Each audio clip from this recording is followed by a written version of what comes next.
the locker.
Look, I just realized that I probably wasn't, that you guys probably couldn't hear me. My mic was muted.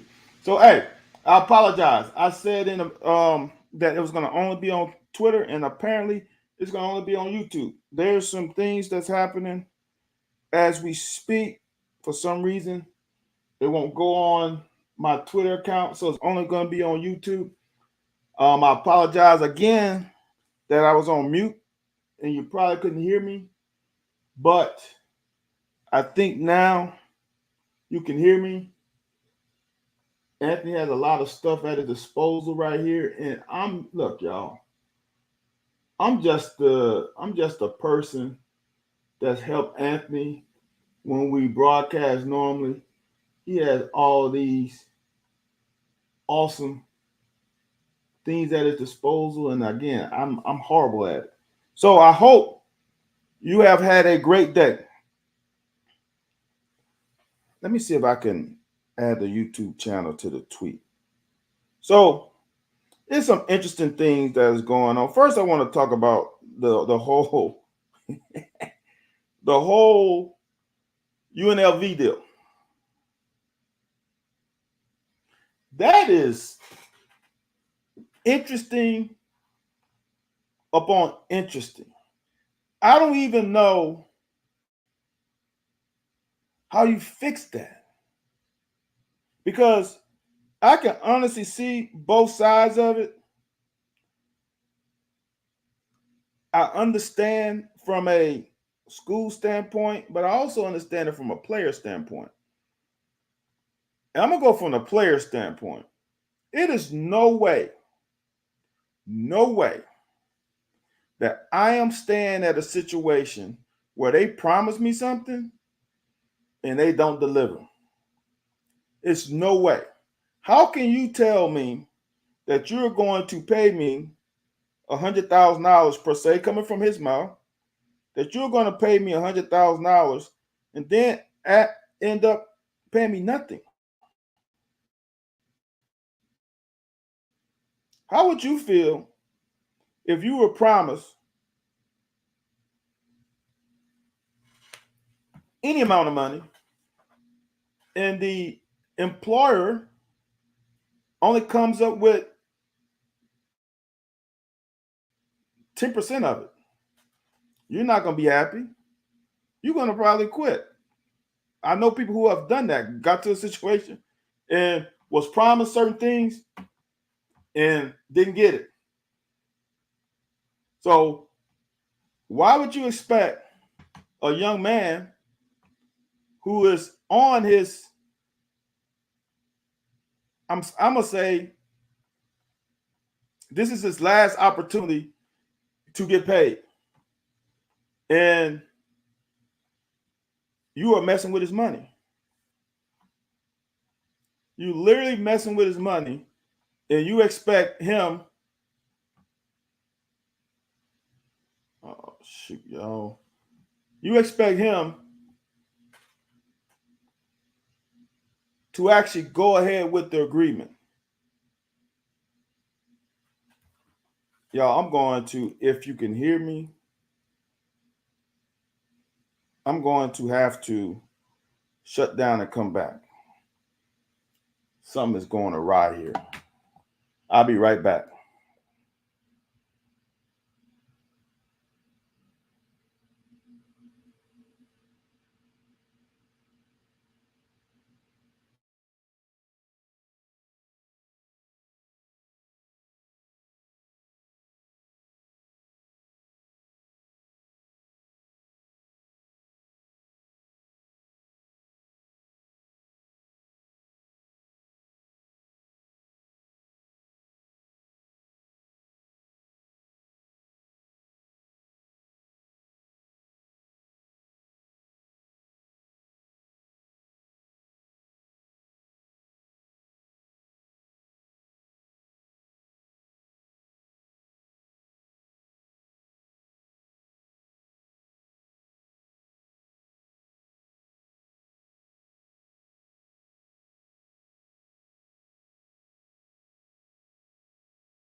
All right, y'all.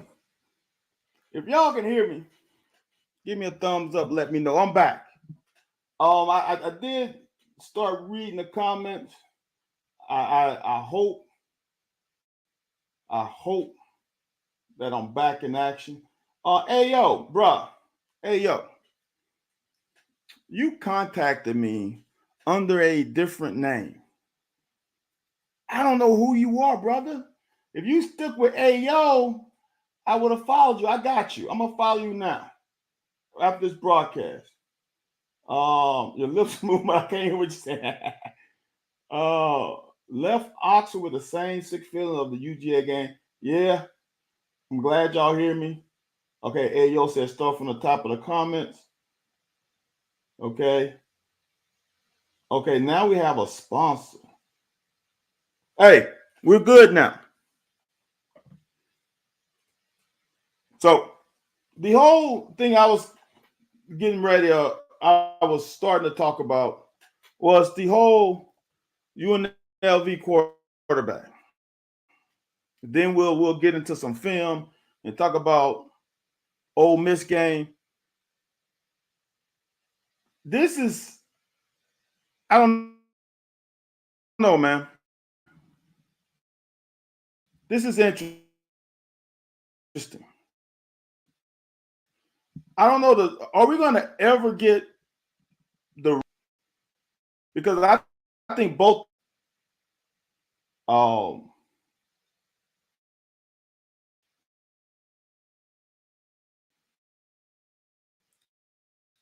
I'm not sure puts a big spot in if the kid was promised money, you owe the kid money. The only reason he came to UNLV was for the bag. Players are mercenaries now. I'm an engineering mercenary, so I know all about it. It's about the bag.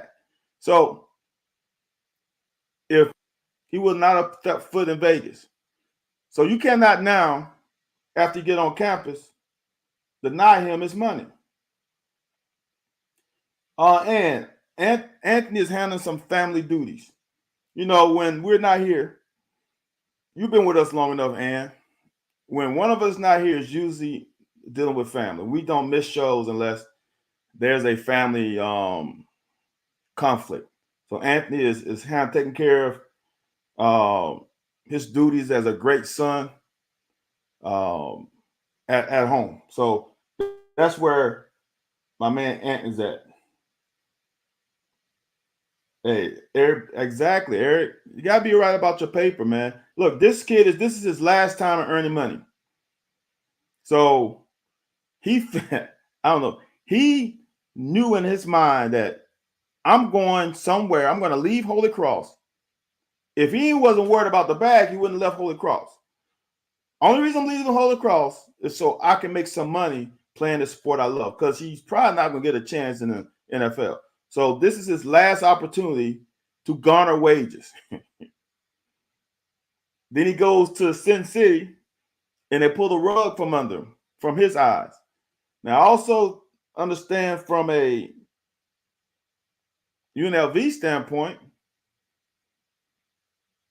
the NIL ain't got nothing to do with us. That's a collective. This is a football team. We just devoted time to you as a player, and now you're just going to leave us. That doesn't feel right from a coach's standpoint. The NIL thing has nothing to do with us.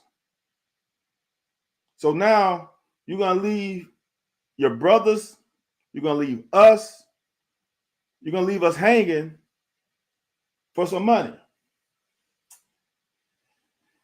That's a little tough, man. If my check comes up short or not at all, we're going to have issues.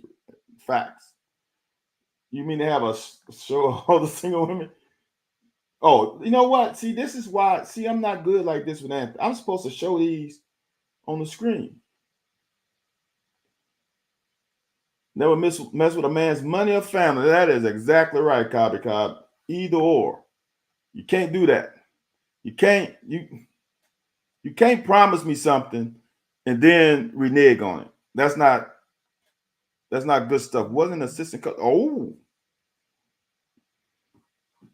that's interesting, Cobby. I don't know. If it was a coach, that's not good. Because now you just step yourself into being a liaison between the player and the collective. If you promise them money, if Van House comes to Cobby Cop and say, Cobby Cop, I like the way you're tweeting, you're on our YouTube channel. I want you to become a member of the family. And I'm going to entice you by promise you $100,000. That means me as a coach, I got to go to the collective and say, hey guys, I got this guy, Cobby Cop. He's been doing good work for us. I need to I need you guys to come up with $100,000 in funds within the next 4 to 5 months because I got to pay Cobby Cop. I promised him this money. So now I got to make sure you get that money. And if that's the case, Cobby Cop, that is on the coach. So that's not a good look. So Farmer said that's what he saw too. So if that's the case, that's not a good look. And I'm going to say what makes it even worse is that they had a running back that is doing the same thing. If it was a one-off deal, maybe no problem. But now they got more. They got a running back who's giving them a little bit of side eye too. So that's not a good look. So I don't know, man. I don't really know what to say about it. It's just it's a black eye to UNLV because now the thing about it,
Oh,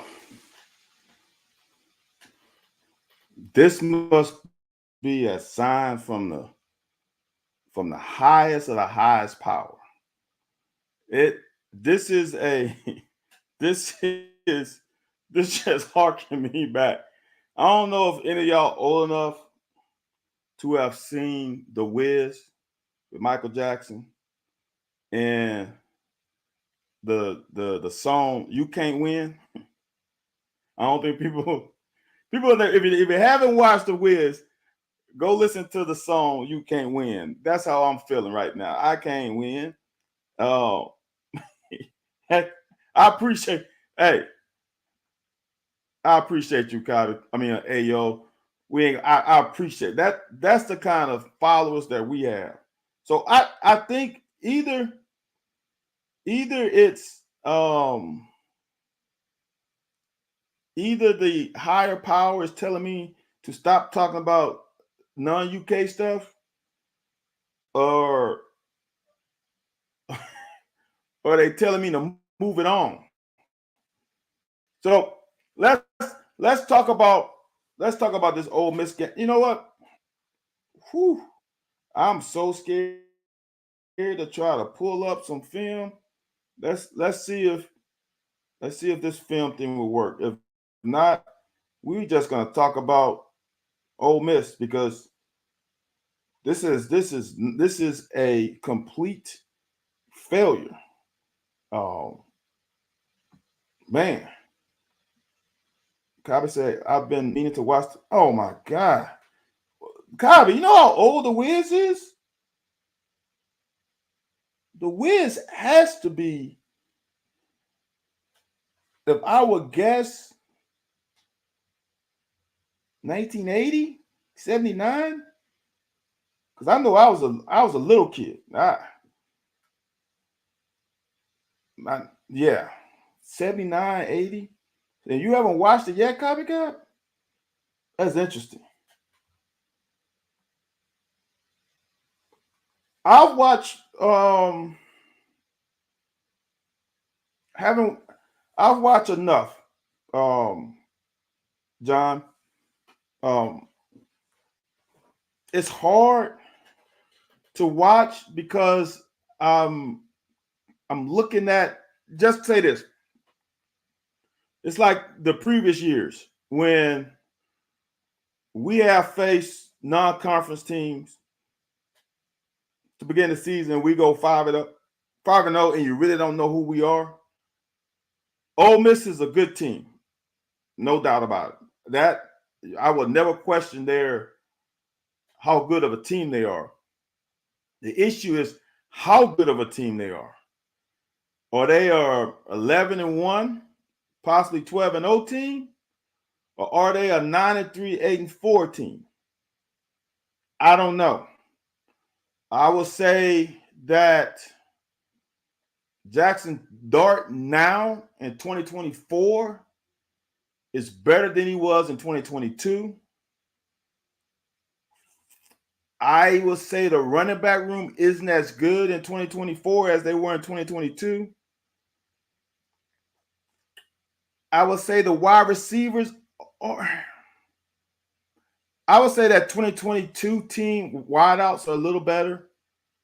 Um, I'm not sure about the defense. And they definitely have their front is on par with South Carolina, Georgia. I'm not sure if they are equal, but it's not a big fall off.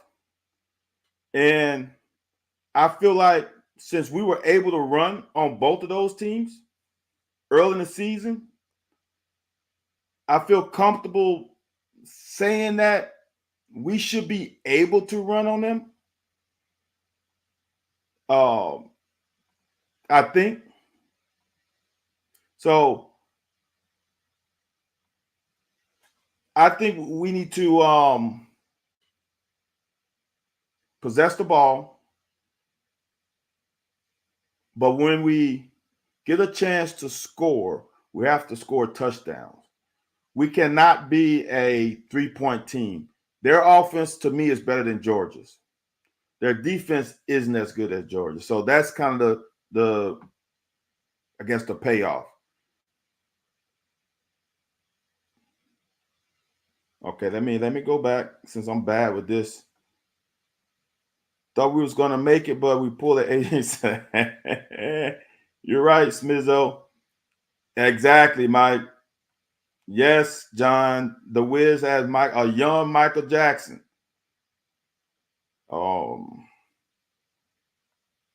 Farmer sounds like AOC scared to death. Okay. Oh, according to Google, the Wiz came out in 78. So she's I was 3. So I didn't see the original then. I mean, I didn't see I saw it years later then. Because I know I was 5 or 6. I grew up in the sticks where that's fair. 78, okay. Mike T, yep. Mike T, you're a little younger than me. Copy Cobb, Brown isn't your number one receiver. Here's the thing, y'all. Brown isn't your number one receiver. He's not. But he's your best threat. He's your game changer on the perimeter. So is he the best route runner? The best overall receiver? No. But he is a guy who can get you chunk yards. It's like I keep bringing up a guy like Ted Ginn Jr. Ted Ginn Jr. was never a wide receiver 1, but he was the receiver that can take the top off for coverage. And as a defense, you have to respect that ability. And so as a defense, Barry Brown brings some complications to your scheme because you have to be aware of him taking the top off and getting an easy touchdown. No team, no defense likes big plays. None. There's some aggressive defense that try to minimize your ability to create big plays through pressure. There's other defenses like ours that minimizes deep plays, down deep explosive plays by playing zone coverage, eyes on quarterback, and then when you catch the ball, tackle them. So here's the thing for me with this Ole Miss game and tempo. Honestly, for me, tempo isn't a cardio deal for me. Tempo is a mental deal. So here's the thing, if you think about it. If you are tempoing me, you are getting to third down in probably a minute. So if I can get off the field in a minute, that's real quick. I know the plays are quick, but just imagine going on a 10-play drive and that offense have churned off 5-6 minutes. You're on the field for 5 or 6 minutes. In that quick game, even if they get 2 first downs, you're still on the field for less than it'll be for a team that's probably going through 2 to 3 plays. So I don't think it's a sub deal. I think it's a mental deal. I think it's a mental deal to forget the last play. We got to move on because they're moving on.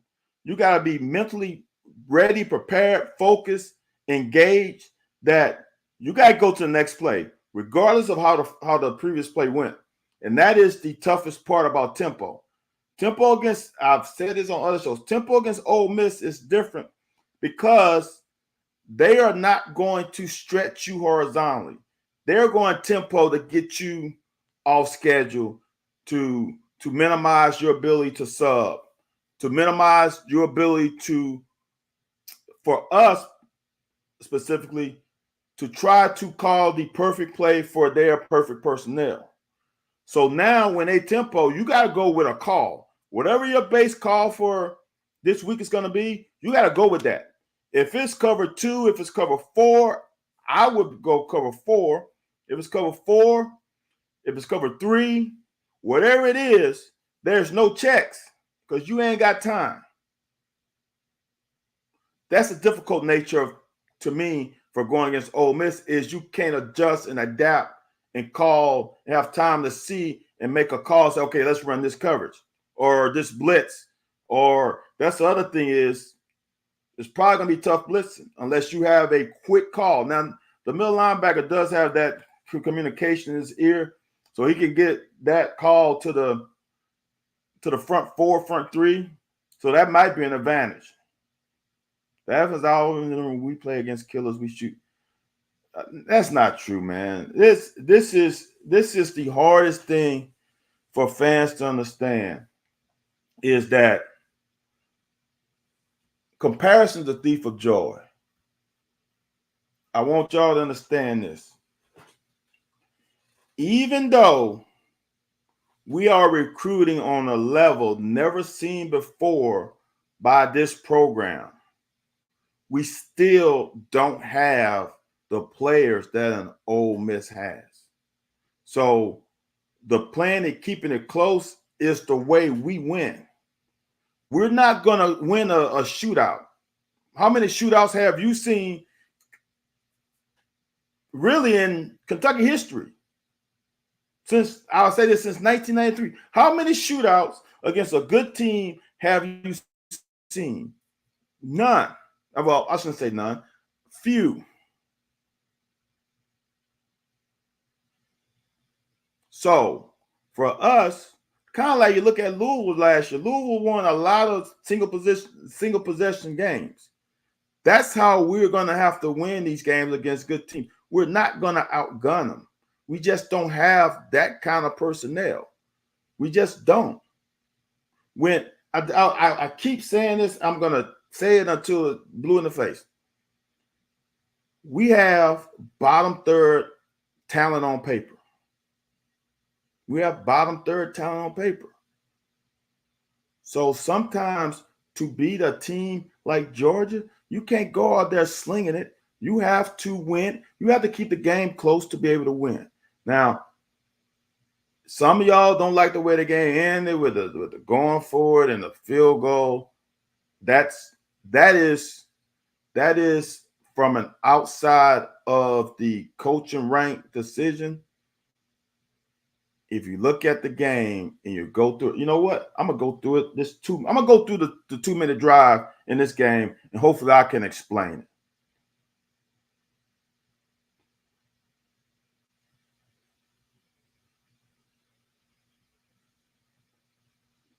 Ann is a baby too.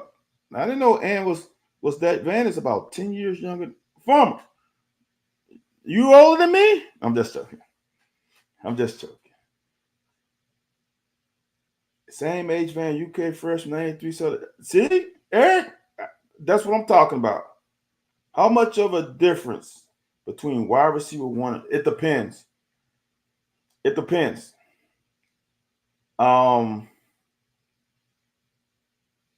Do you have two dynamic guys, or do you have a dynamic guy and a possession guy? It depends. It can be drastically different, or it could be, I mean, just think about it, Cincinnati, with Jamar Chase and Higgins. I don't think there's a big difference. When Justin Jefferson had Adam Thielen, or when Cooper Kupp and Puka was playing at the same time, it's very, very little difference. So it depends. So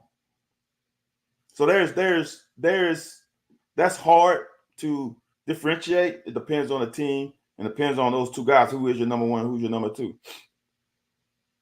Do you think it applies more of a mental strain on defense? I think it's more mental than anything. I think the ability to reset and focus each play without having a moment to exhale and say, okay, what happened on that play? Okay, you can replay that play in your mind in 2 seconds and move on. Now there's no replaying. You got to move on.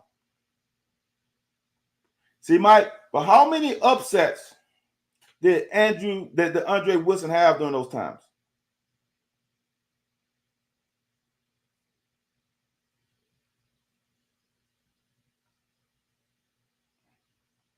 Ole Miss has 10 outs. Huh.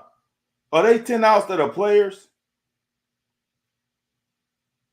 UK Tennessee game was definitely a shootout. That in 2021, that was a shootout. That was a shootout. Tennessee defense wasn't very stout at that time. Their list is not a lot longer. Huh. See that injury report is bullshit. That injury report, bruh, I really people gonna put stuff on there. It to me it's gotta be like who are the starters who are probable, questionable, and out, not just the whole team.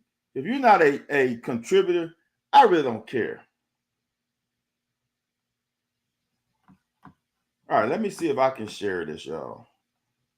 I'm gonna go over some things since I'm gonna have to give y'all a couple more minutes with all the stuff I've gone through. I don't know if this is going to keep it up. All right, y'all. I'm going to let's see if this thing will work, y'all.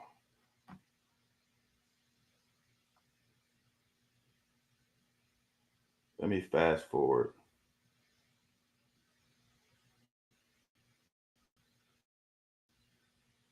And I'll go back because I want to go through this first.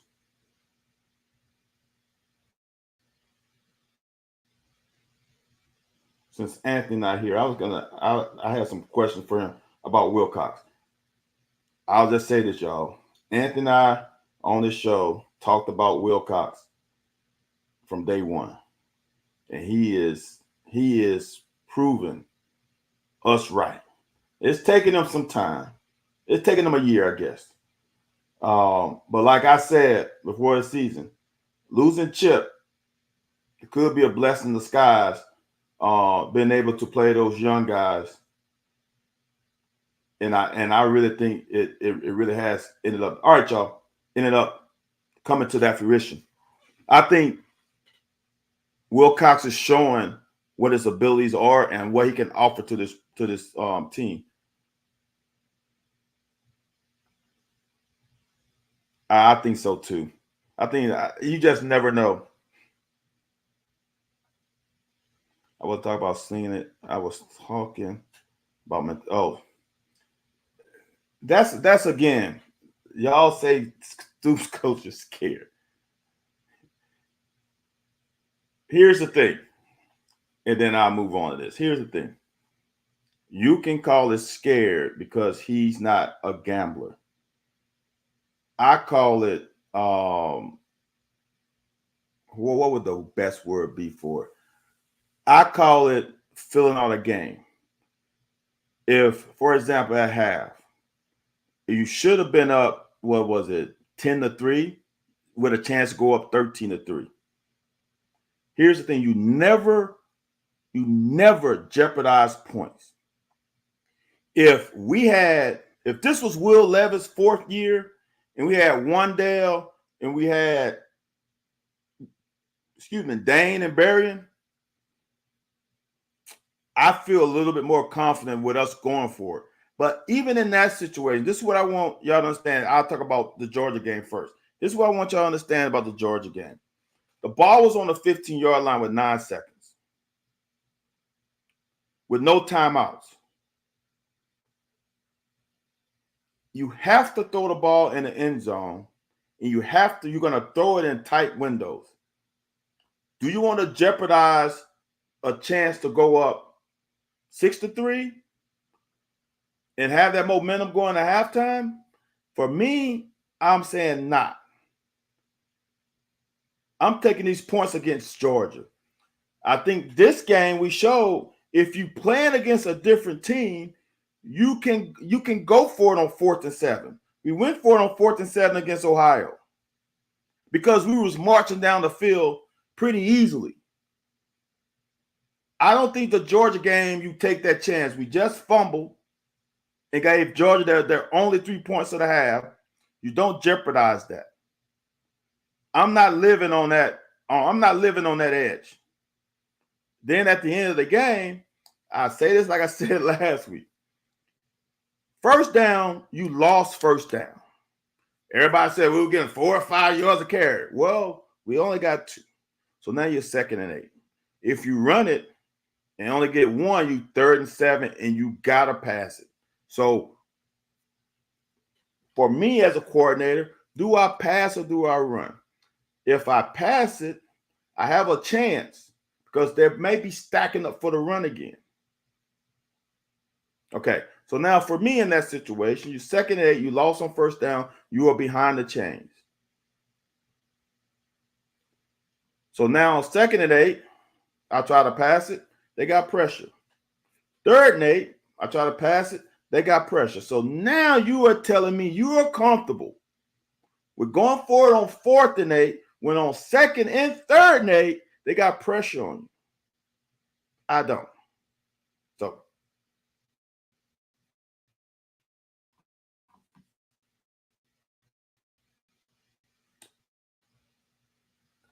looks like I'm locked up, fellas. Ayo says, sign off.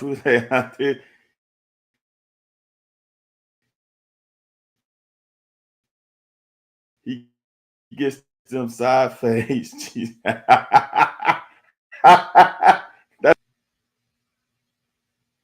I see a son. How many gimmick plays have we seen at 12 years? We're running between. That 2nd and 8 wasn't a gimmick play, though, Steven. Again, this is I look.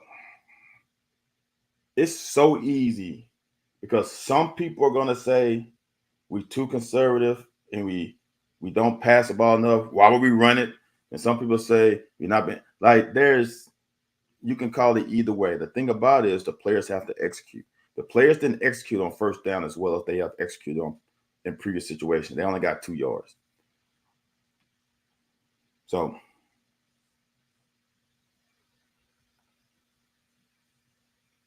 that's a good way to look at it. He was being aggressive. I don't think. Here's the thing, y'all. Y'all say they was averaging 4.5 carries. Okay. What happened on first down?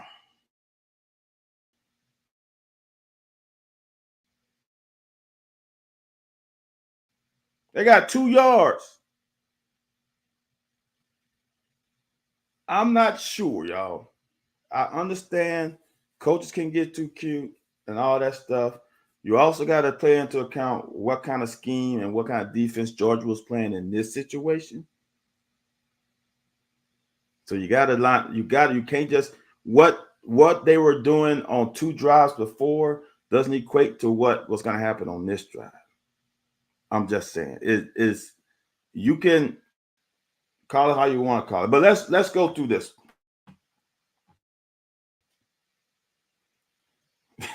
Right, Cobby. If it works, people gonna like it. Exactly.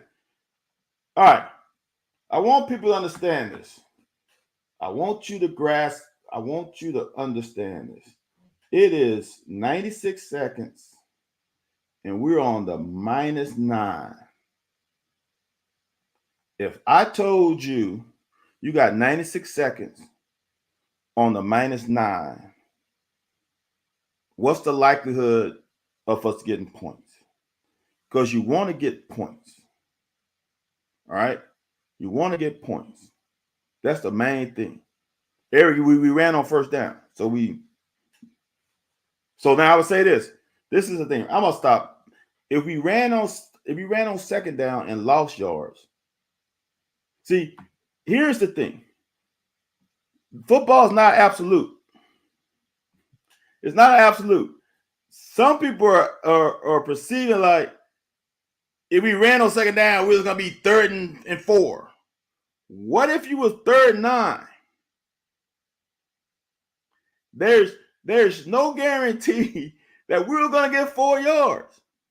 It's just not. There's no guarantee. We ran it on first down, like we've been. We were not as successful as the previous starter series, the previous first downs. We were not. We were 2nd and 8. So now you run again. Like I said, it's not absolute. And you third and 8. Some people saying to run the ball like we was going to definitely get 5 yards. It was not a definite. So it's 96 seconds on the -9-yard line. The chances, y'all, I lost my composition book, and I wrote this down. I'm pretty sure that the percentages from, and Coach Archer gave this to us, I'm pretty sure there's a 20% chance the offense put points on the board starting from, no, it's less than that because that was a 20. And it's got to be like a 10% chance. 10% chance of an offense scoring points starting off on a minus inside the 10-yard line. We are 96 seconds. If we get 3 points, that's a win, a big win. So here's the thing you do. As an offense that's not prolific, if we are Tennessee, if we are Ole Miss, we slinging the ball around. So in that situation with another team, the operation would be different. You got to operate according to what the strengths are to your team, not somebody else's team. That's the same way when you're in a marriage. You can't look at somebody else's marriage and think that's going to work for yours. You got to do what's right for you and your marriage, or for your, when you have kids and, well, my parents, well, we didn't do that for kids. These ain't your kids, though. This is a new era. You got to do what's best for you and yours, not what somebody else is doing across the street, not what someone else is doing in the next state, not someone else is doing another program. We get enamored by what other programs are doing. Other programs are not recruiting at the bottom third of the conference. We are outperforming our level of recruitment. I just want y'all to grasp that.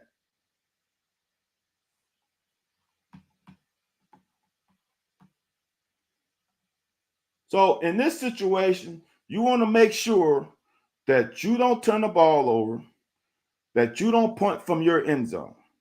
You want 1 first down to start with.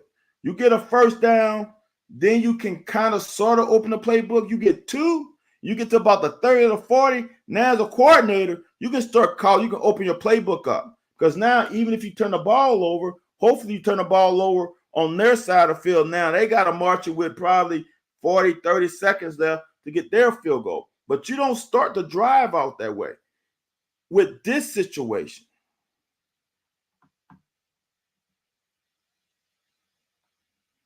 quarterback draw. So this was perfect in this situation, just to get a feel. Can we do something special? Now we run the rock. Didn't get a first down, but we got the next play off pretty quickly. So now we still in the mode right now of, are we comfortable? Are we going to open the playbook up? Are we going to get another first down? And then from that point, you get to the 40. Now we can start rolling. So now we're at the 35. Now we feel a little bit more comfortable. Now we're going to pass the ball. Now, this is when for me, mistakes started to be made. And the majority of the mistakes were made on the players and not the coaches in this situation. So right now, as a quarterback, I got in my head, first of all, I can't hold the ball long. It's get it out. So it's 58 seconds left. We're on the 35. It's not the best movement, but it's not the worst. It's not bad. All right. So for me, I'm going to pass it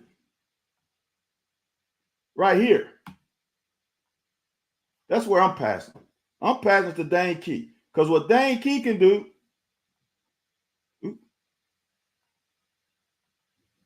What Dane Key can do is when he catches it, he can get out of bounds. I'm just playing around with new toys I have, y'all. What Dane Key can do is when he catch it, he can get out of bounds. You know what happens? You save a timeout, right? But you also get out of bounds and stop the clock. You got to stop the clock.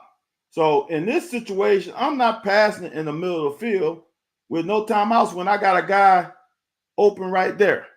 He can catch it, get some, get out of bounds. So now we are putting pressure on DSK to get a first down. Now we got fortunate. But I want you to remember that play in the future because that to me wasn't a high IQ play for understanding the situation. So now we got to get up to the ball and snap it quickly because the clock only stops to reset the chains. It doesn't stop like if Dane would have ran on the sideline. We could have huddled, we could have regrouped. So the ball, so the ref runs the clock eventually. So that's first mistake. This is the worst call, in my opinion, ever to run when you got 2 timeouts, 46 seconds. You can't run this quarterback draw now. The quarterback draw was ran earlier to get a feeling of what can we do on this drive starting at the -9. Now you at the 50. We don't need this anymore. We need to pass the ball, somebody on the sideline, get the catch or first down pass, get the catch, get the first down, clock stops momentarily, then we can spike the ball. So this is what happens. This is the worst play. He didn't get out of bounds. He got nothing. Now we got to use a timeout. Now we down a timeout. That timeout is going to come back to haunt us. All right? So that was a timeout used that we didn't have to use or shouldn't have used. So now this is another play. This is on the coaches for me, is we can't take time. Watch this.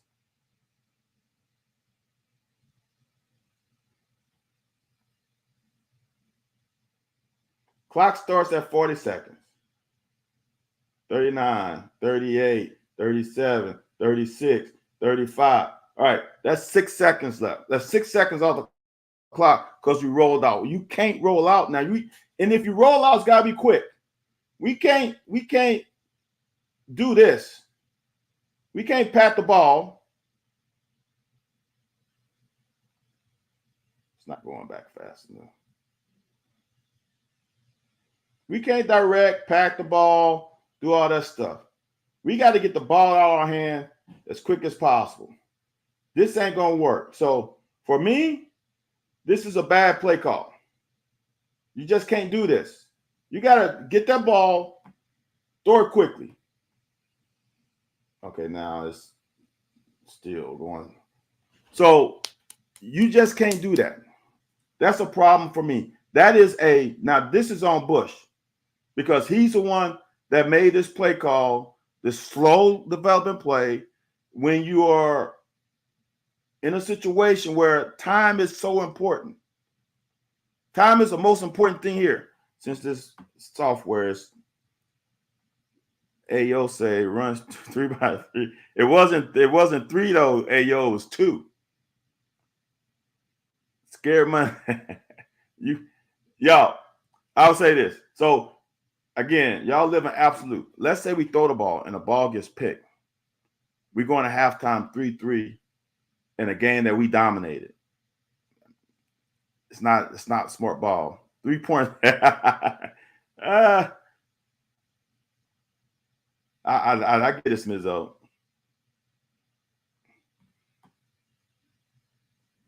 Yeah. Playing quarterback position when you haven't played running back is difficult, y'all. When is this going to stop? So let's see if I can. Okay, here we go.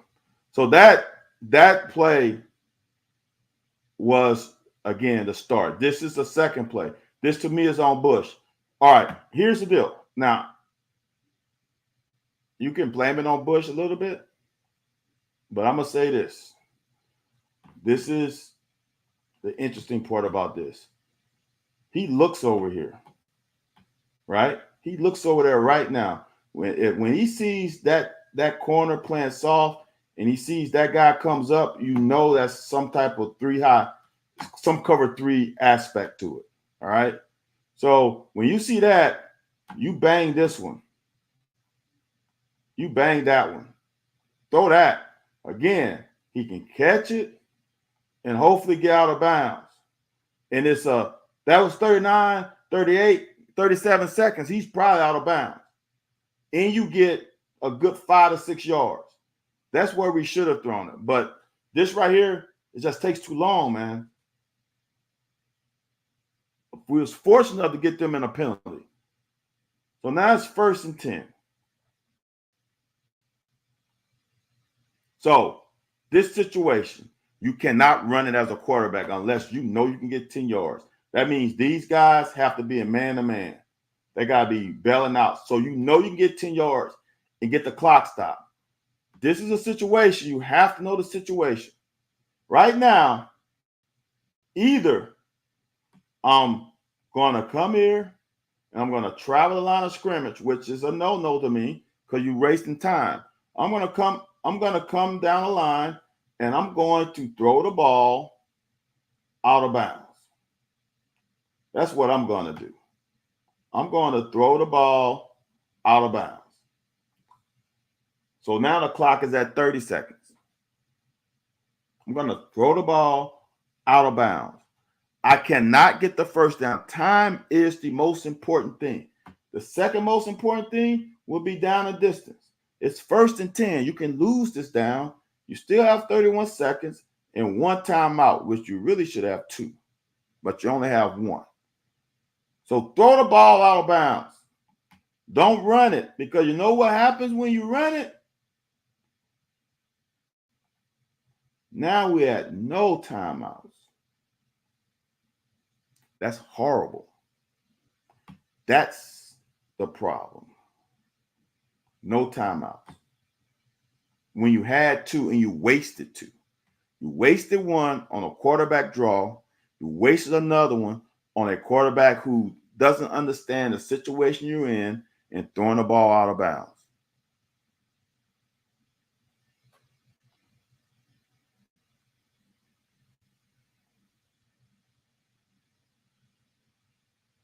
All right, so we throw the ball away. This is horrific. So now we're at 19 seconds, and we don't have a play keyed up. This is a problem. Barry Brown don't need to be talking to somebody. Just let that shit go. Keep going. Get your ass to the line of scrimmage so we can throw the next play. We can get the next play distributed to everybody. But it's 23 seconds left, and there's no sense of urgency from no one. Even Brock, look, we haven't got a play in, y'all. We still haven't gotten a play in. They're still sitting over here with 11 seconds. But then even that, there's no sense of urgency now. This is another one that's on the coach. You cannot wait. So now we lose that. So now we're in trouble. Now it's third and 11. I'm going to go back. I promise you, I'm pretty comfortable saying this.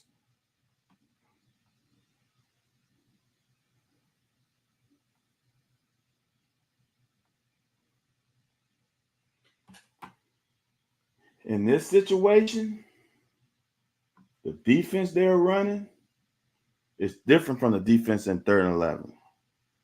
In this situation, if we get the ball off, I guarantee you they don't bring all five of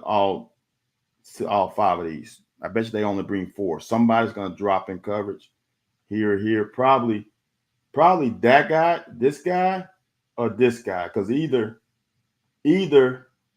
he's going to get in the middle, he's going to pop out here on 3rd and 5, or he's going to fake here, get here, then this guy's going to come here, and they're going to try to pick off any mesh routes if we run that. If this is 3rd and 5, it's a different situation than would it been 3rd and 11, which takes a lot longer to develop, and they can call a blitz and hopefully get you before you're able to have the play develop. I mean, you can kind of see here that these guys not all coming. So 3rd and 11 brings up a whole different animal. So now they can bring 6. We still got to do a better job here. We also got to do a better job. Let me see if I can get it back. All right. We also got to do a better job as a quarterback of once you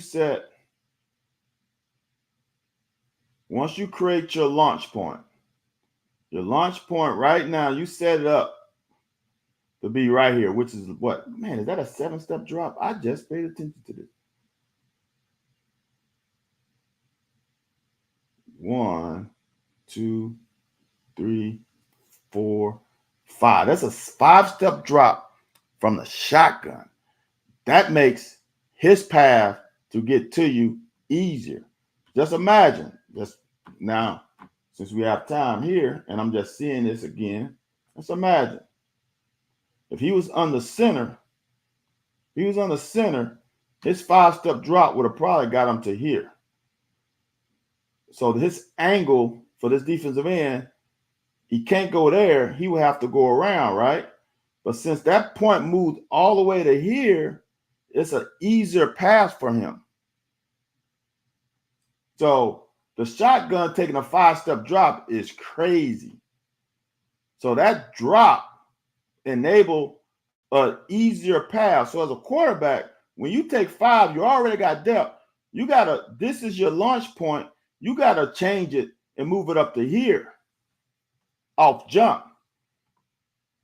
That's something that needs to be addressed. Think of it. That's an easy pass for that guy. If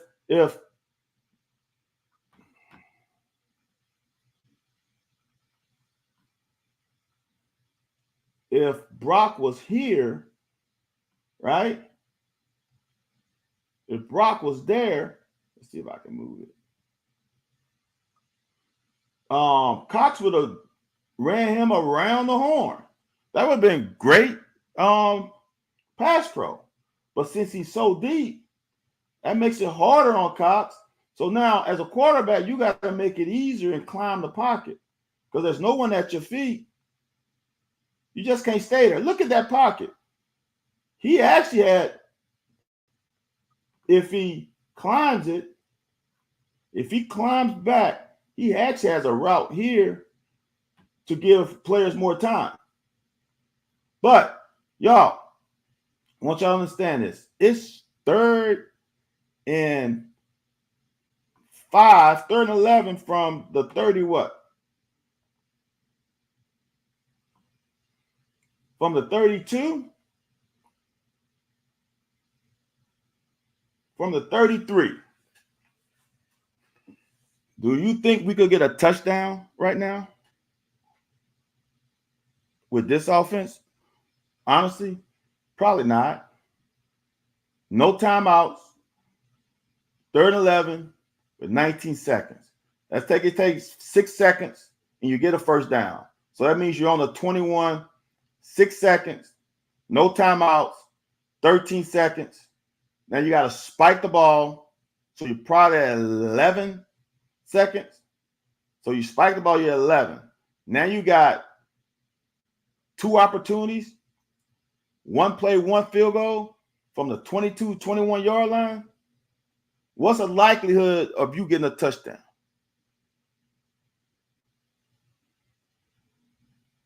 Not very good.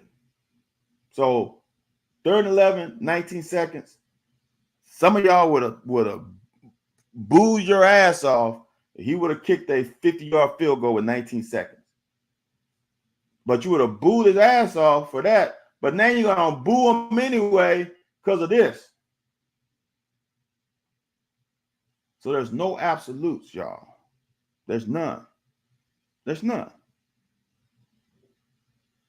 All right. I got to find another play. Ooh. It had to be in the third quarter. This to me is the best throw in the game. Then I'm gonna get up out of here, y'all.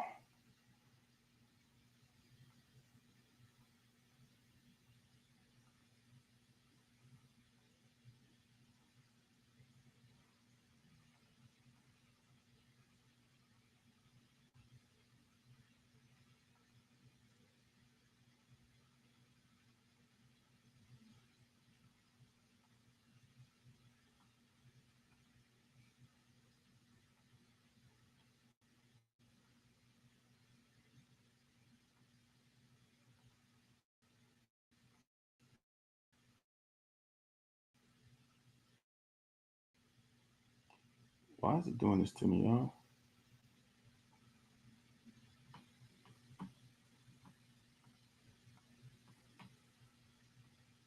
I'm trying to find one throw.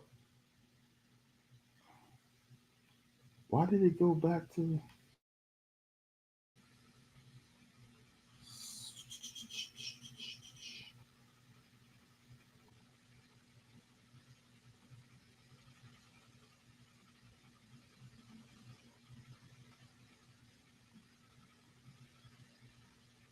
There's the throw. All right.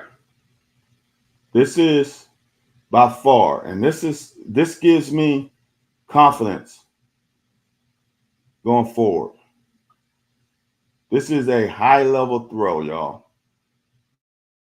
So here's the next play. So we are going to run. Darn it.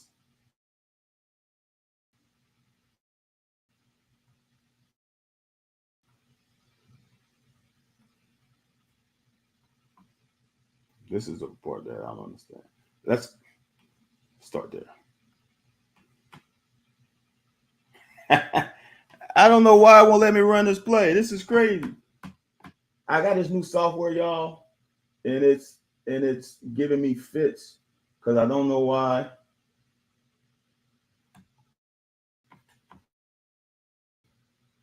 Okay, I'm just gonna play it like this. I'm gonna cycle it through. So normally a smash route, as in the history of football, is not ran. I mean, you can run it like this, but typically, if you run this route and they're running cover two, you're going to run a hitch or an out with a corner route behind it. Okay. So I want you to understand that even though Brock is his vision is this way, he's not staring at a receiver. Who he's staring down this corner. That's who he's staring down. He knows where his guys are going. He's staring down the guy who's in conflict. So once this corner, see this move right there. Once this corner carried that inside for a step, there is a window right there that he's going to try to drop this ball in. He's going to try to drop that ball in there right over that corner, in between the corner and the safety. He's going to try to drop it in between him and him. And since that corner kind of was, I would say, too aggressive with this in route, my bad, a little too aggressive with this in route, he opened up that hole even more. So this has got to be a layered pass, reading the guy in conflict. So you got to read the guy in conflict. Oh, shoot, it can't play it.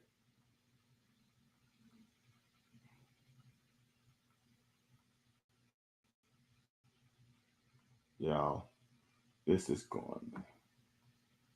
It's going to bother me so much that I can't get this in. So that is a beautiful pass. That is beautiful.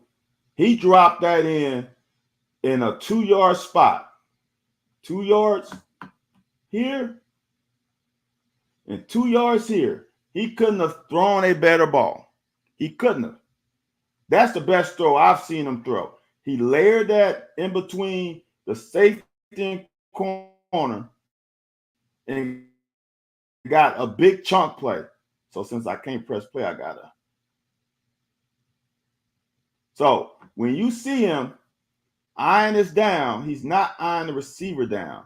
So all this stuff that I hear about, oh, he's looking down the receiver, he's staring at the receiver. No, he's looking at the DB. And since he right there, you can see, I think it's Dingle, start to run a corner route. That corner just bit on the end route just for a second. So when he saw that, hands about to go off the ball, he's about to throw this thing. Boom. Awesome throw. Look at that angle. Look at that. He's got to trust that he can layer it over this guy who's in his line of sight, but he is in front of Dingle. What a throw, man. That's by far his best. You couldn't have thrown it any better. Now, Dingle also almost dropped it. You couldn't have thrown that ball any better. Any better. All right. I predicted you saying from the shotgun. You're right, John. You can't do that. Will Levis got a whole lot better in the second half. Steven, it's the same thing. It is, you see the plays, you see his ability. It's a little slow. It's a little slow. A little slow. Not a lot slow, a little slow. And more reps is going to help that. More reps is going to also help him with his anticipation. His level of anticipation isn't very high right now because he has limited reps. So I feel like it's going to come. It's just got to give him some time. It's 4 games. The worst part about it, he played 4 games, 2 against the 2 best defenses, 2 of the better defenses in the conference. He didn't face weak defenses early, so that kind of exposed him. I also think, and I'm not putting this on him, but I know from a player standpoint, week 2 seemed weird. When I played, there's some things that can take you out of your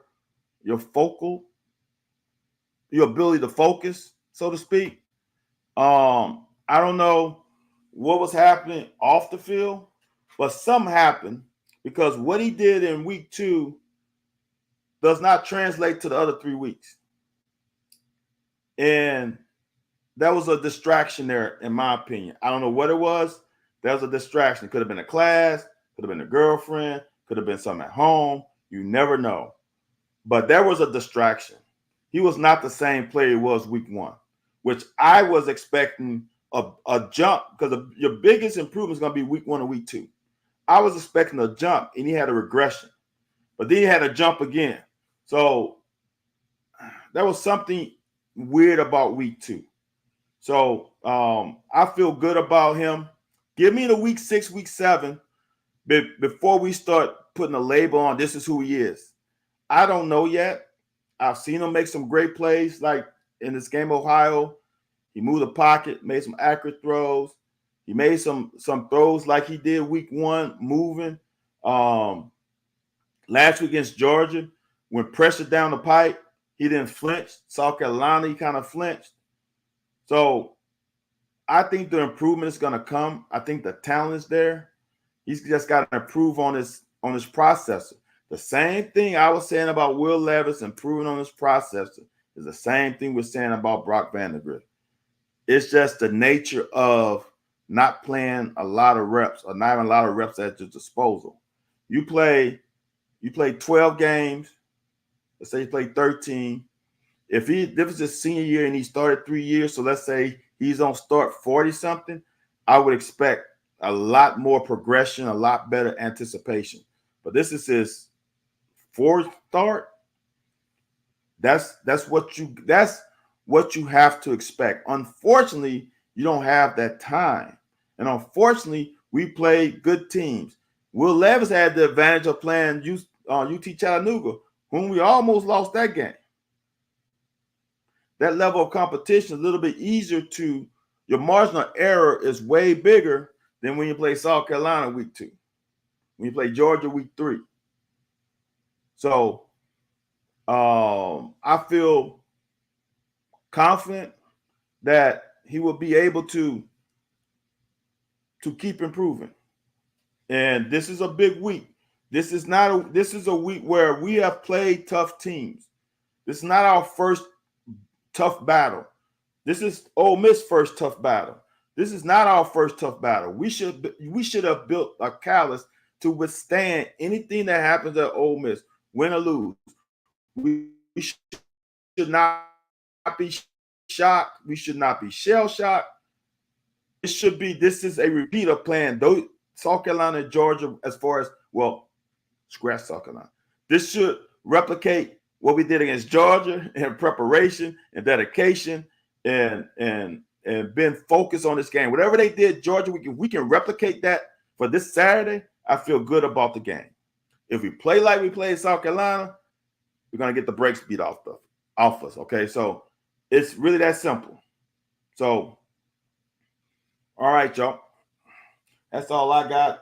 I was gonna show some more plays, but I need Anthony here to go over some of it, because then I'm just regurgitating what I said on Watching with Styles. But I'm trying to think.